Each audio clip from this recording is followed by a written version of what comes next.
The new Intel motherboards are here, and we're kicking things off with a closer look at the Gigabyte Z890 Aorus Master.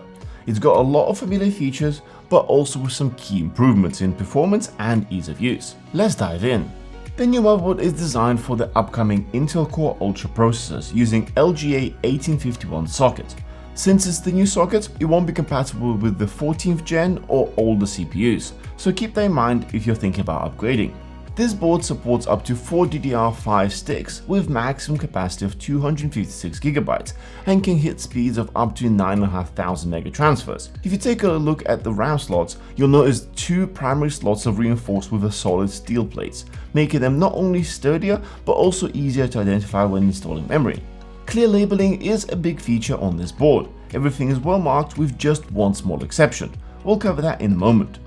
Below you'll find 3 PC expansion slots. The top one is PC Gen 5x16, while the other two are Gen 4, with 1 lane and 4 lanes respectively. The main PC slot features a convenient button and latch system, making it easy to remove the graphics card. For the NVMe drives, both the heatsink at the top and the Gen 5 M.2 slot itself offer toolless access. The latch can be a bit tricky to reach, but it is manageable. The Gen 5 M.2 slot connects directly to the CPU without any compromises. Just make sure to remove the protective tape from the thermal pads before installing. Further down there is a large heat spreader covering 4 additional drive slots. This includes 1 PC Gen 5 and 3 PC Gen 4 slots. The Gen 5 slot connects directly to the CPU, but using it will reduce the main PC slot expansion to 8 lanes. Gen 4 slot here is not sharing any lanes and can be used without limitations, which is something new with this generation. The bottom two connect to the chipset, so they won't affect the main expansion slot. Speaking of expansions, there's an interesting detail. Tucked behind the VRAM heatsink is a slot for the Wi-Fi card, which is already occupied. This particular board comes with the Wi-Fi 7 from Intel. Since this is using standard M.2 slots, the Wi-Fi card is technically replaceable if it ever fails. However, you would need to figure out how to connect your antenna cables, which might be a bit tricky. Now onto the other connectivity options. On the right hand side there is USB-C 20GB front header along with the two 5GB USB-A headers. Just below that you'll find HDMI connector, which is just perfect for setting up an internal sensor panel to display all your PC stats. At the bottom you'll find 2 more USB 2.0 headers. If you haven't noticed yet, every header is clearly labeled, including the speed of the USB headers as well, which is a great touch for builders and makes troubleshooting much easier. The one exception is the back of the board. There are plenty of USB ports, but they're labeled with the confusing standard USB names.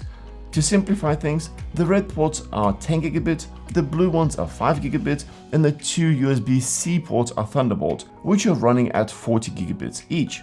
At the bottom there are 2 USB 2.0 ports and 10GB network ports, so at least the color is matched.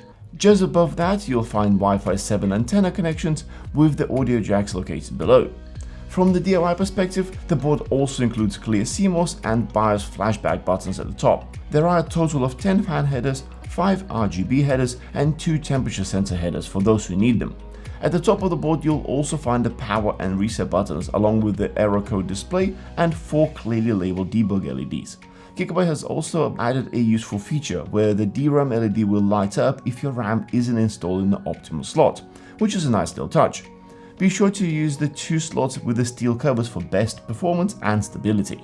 To sum things up, this is a well-balanced board with plenty of expansion options, though adding too many drives will reduce PC lanes available for your GPU. That being said, the flexibility and clear labeling throughout are strong positives. Being a high-end board, it won't come cheap, so if you're on a budget you might want to wait for lower-end boards to roll out.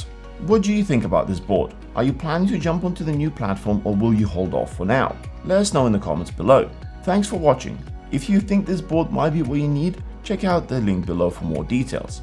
And don't forget to like this video and subscribe for more. We'll see you in the next one.